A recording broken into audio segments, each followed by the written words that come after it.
নমস্কার বন্ধুরা, আজকে চলে এলাম এই কচি পটল নিয়ে।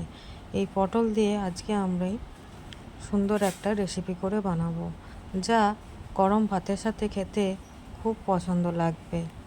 আমি এই জয়ী ফ্যাশন লাইফে অনেক দিন ভিডিও করিনি, এই দেখো, তাই ভাবলাম যে তোমাদের সাথে দই পটলটা শেয়ার করি, আর যাতে তোমরাও দেখে নিজেরা বানিয়ে নিতে পারো। এই পটলগুলো স্ক্যাবার দিয়ে ছাড়িয়ে নেওয়ার পরে মুখগুলো এইভাবে একটুখানি করে চিড়ে নিলাম। চিড়ে নিয়ে দেখো মুখগুলো দুই ধার দিয়ে চিড়ে নেওয়ার পরে এইবারে নুন হলুদ মাখিয়ে নিলাম।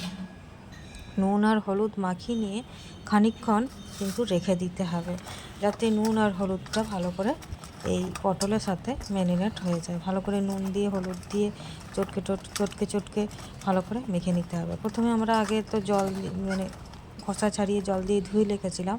এইবারে নুন হলুদটা মাখিয়ে খানিকক্ষণ আমরা রেখে দেবো। সুন্দর করে মাখিয়ে নিতে হবে, যাতে নুন আর হলুদটা ভালো করে পটলের গায়ে মাখানো হয়ে যায়। এইদিকে এবার আমরা কড়াইতে তেল গরম করতে দিয়েছিলাম। এই তেলের মধ্যে আমরা একটা একটা করে পটল ছেড়ে দেবো। ধীরে ধীরে পটলগুলো ছাড়তে হবে এবং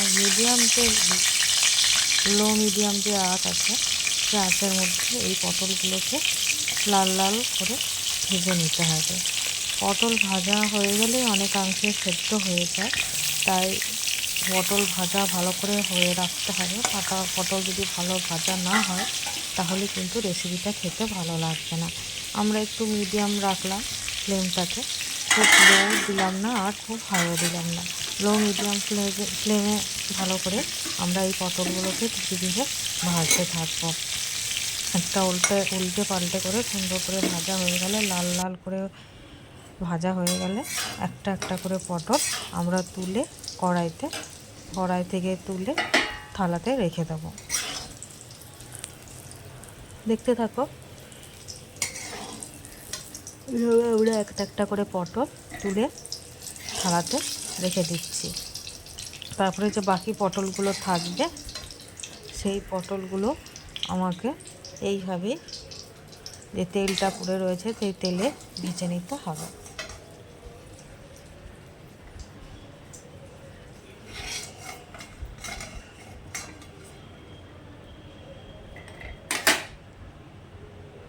বাকি পটলগুলো দিয়ে দিচ্ছি।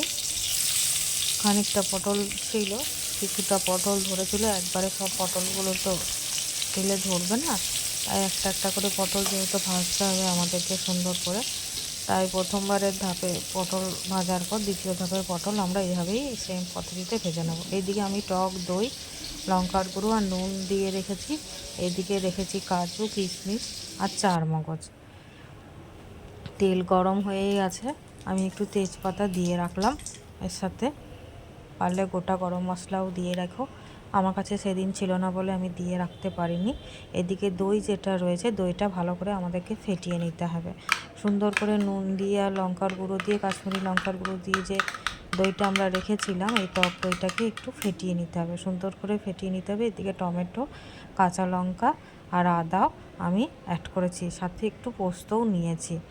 এই সমস্ত ইনগ্রেডিয়েন্টসটা আমরা মিক্সির জারে দিয়ে ভালো করে একটা স্মুথ পেস্ট বানিয়ে নেব। এদিকে আমরা টক দইটাকেও ভালো করে ফেটিয়ে নিচ্ছি। ফাটানো হয়ে গেলে এদিকে আমরা একটা একটা করে চারমগজ, পোস্ত, কাঁচা লঙ্কা, টমেটো, আদা সব দিয়ে দেবো। নিয়ে একটু ভালো করে ধুয়ে হালকা করে জল দিয়ে একটা স্মুথ পেস্ট আমরা এর বানিয়ে নেব।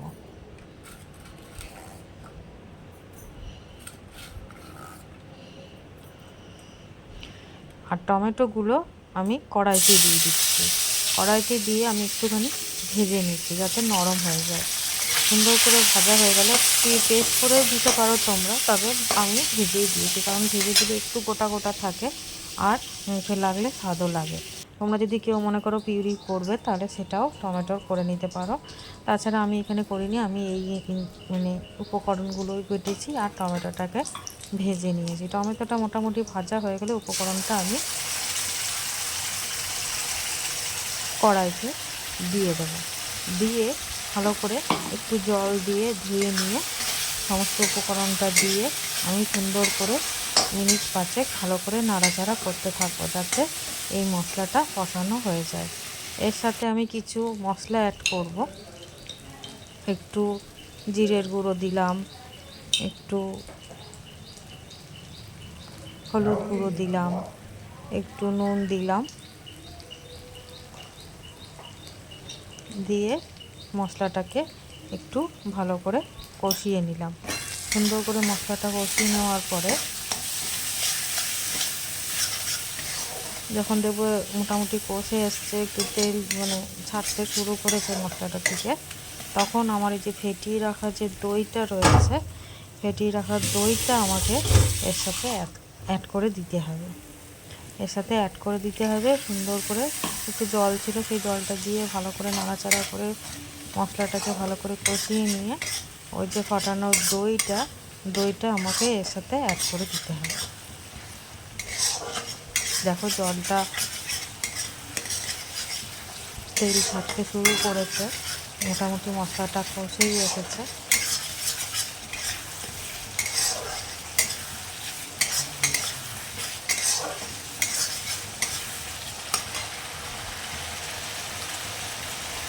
এবারে আমরা ফাটানো যে টক দইটা আমরা রেখেছিলাম নুন লঙ্কা দিয়ে সুন্দর করে, এটা এবারে আমি এর সাথে অ্যাড করে দেবো।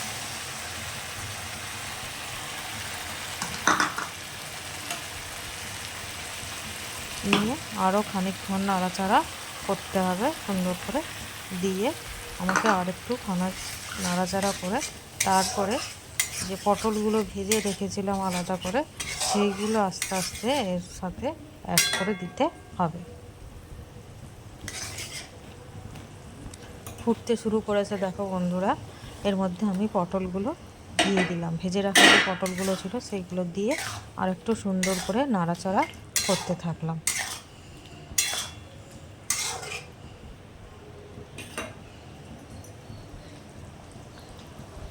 দেখো এবারে ফুটতে শুরু করেছে, একটুখানি সেদ্ধ হওয়ার জন্য আর একটুখানি আমাদেরকে ওয়েট করতে হবে,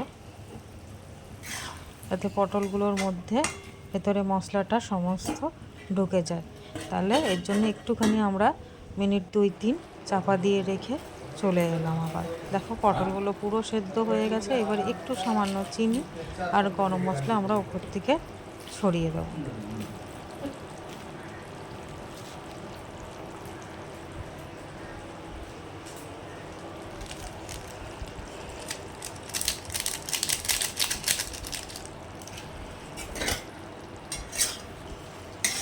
সুন্দর করে নাড়াচাড়া করে দেখো একটা সুন্দর গন্ধও বের হবে। এইভাবে একটু খানিকক্ষণ ফুটে গেলে গরম ভাতের সাথে তোমরা সবাই পরিবেশন করো। এই পটল খেতেও খুব সুস্বাদু আর খুব ভালোও লাগে।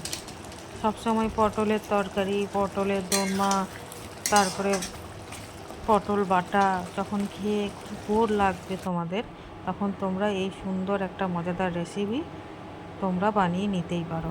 আর আজকের রেসিপিটা কেমন লাগলো তোমরা কমেন্ট করে জানাও। পরবর্তী রেসিপি আমি খুব তাড়াতাড়ি নিয়ে আসবো, আর পারলে আমার চ্যানেলটা সাবস্ক্রাইব করে দিও। আজকের মতো এইটুকু।